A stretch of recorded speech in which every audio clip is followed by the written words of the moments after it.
This video is originally owned by Shama Fabricators and we dey translate am for Pidgin language.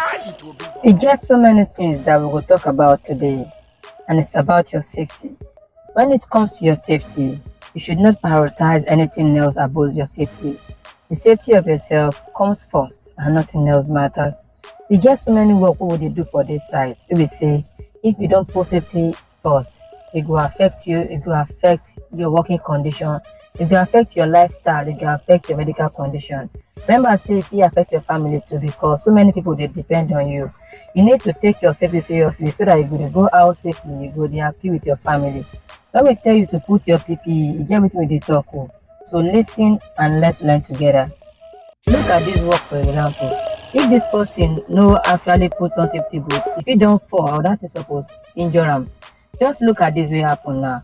If you know where had that, what's supposed to happen? The thing will hit in head, if he die self or get serious injury. You see, after they bound for DSF, if this person no wear reflective jacket, that man no go see and say in there, and you know waiting they happen. Say grinding operation, welding operation, get so many risks, get so many hazards. If you no put safety in place, if you cause serious injury for you, see this person no wear hand glove, a cut in hand. Another thing be say this cutting operation they bring out serious noise if you spoil your ear, and so that they give you ear muff or ear plugs, make they wear them every time. At least when you reach house, you go hear your family voice. Make we talk about work attire. If you dey work attire above 1.8 meters, you need to put on what we dey call body harness belt, unless you fit fall.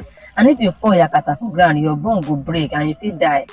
This work attire is a very hazardous job and you need to put safety measures in place. As they climb am, you need to put on your harness belt. If you dey use ladder, you need to fix the ladder properly so that you no go shake. Person suppose dey ground, dey help you dey hold am. All this kind using of drum just to reach height no good. Even as you dey work attire, you need to take note of those people wey dey ground so you no go injure them. Using tools lanyard go help you hold your tools for up, maybe say you no go injure people wey dey ground. Take safety seriously. Make we still talk about welding. As you dey weld, like we said the other time, so many hazards dey involved. So make sure say you know wetin you dey do. Create a zone, even though if you don't put on PPE, everything don't dey paparapa for your body. The spark wey dey come out from welding, you need to create a caution zone so that people wey dey work underneath no go walk reach your area where you dey work. Make sure say your heating system dey connected to the work wey you dey do, unless you fit receive shock. Confirm shock wey fit make you go unconscious. As you dey do your work, your welding work, take note of your environment, the working condition. Where you suppose put fire blanket so that the spark no go reach there. Put am so that everywhere go dey safe. If you dey do welding, many things fit catch fire.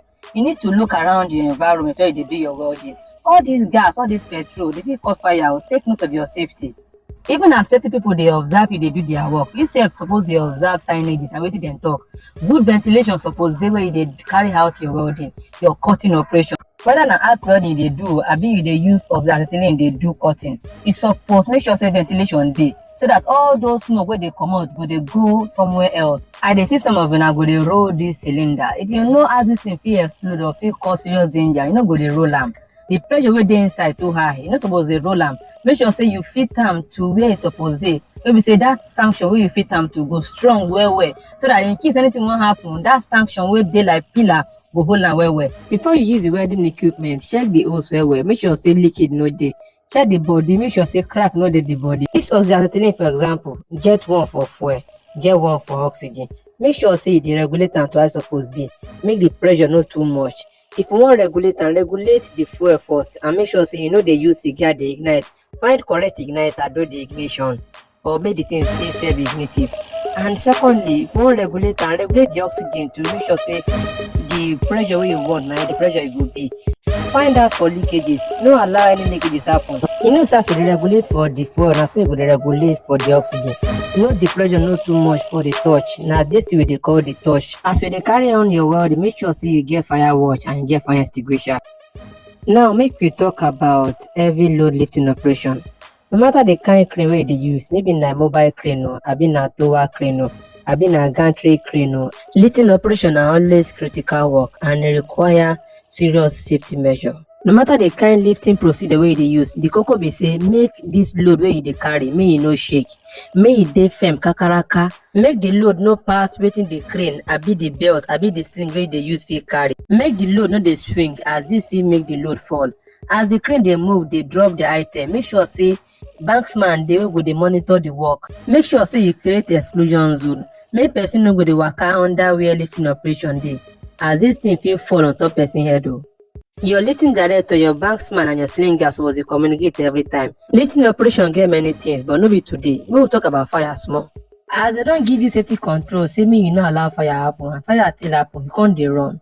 And meanwhile, you don carry something block where fire extinguisher dey, as you don raise the alarm say make people dey aware. Meanwhile, we don tell you before say anytime you dey do welding operation, make you no dey put anything wey dey flammable around each other, because when fire start, e fit catch fire join. When emergency dey and you no sabi do CPR, just call the at ten tion of those first aiders and emergency responders wey go at ten d to the person wey dey for ground. Another important one for site na electrical safety. Make we just talk about one. If you wan plug your equipment, plug am properly. All this kind proper connection e fit lead to serious shock o. Now make we talk about cable management. Many things dey for cable management, but one common be say people go just leave cable for ground anyhow. E no suppose be like that. Put your cable, arrange them and put them where e suppose be. When you see say dead end dey wey people fit fall inside, you suppose barricade am. Another safety measure for construction site be say make you dey get access, whether for excavation, whether for first floor, second floor. As far as people dey go there, access suppose dey. Housekeeping dey very important o. Housekeeping mean say put things where they are supposed to be. No be say you go dey work, you go scatter materials, scatter tools, scatter everywhere.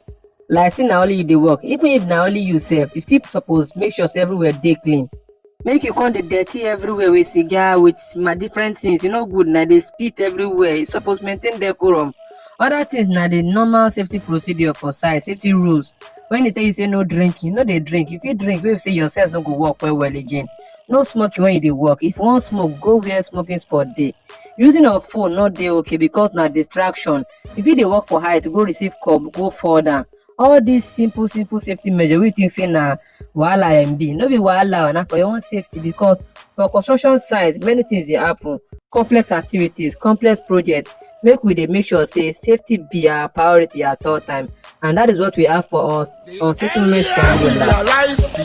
The earlier every one of you realize this, the better it will be for us.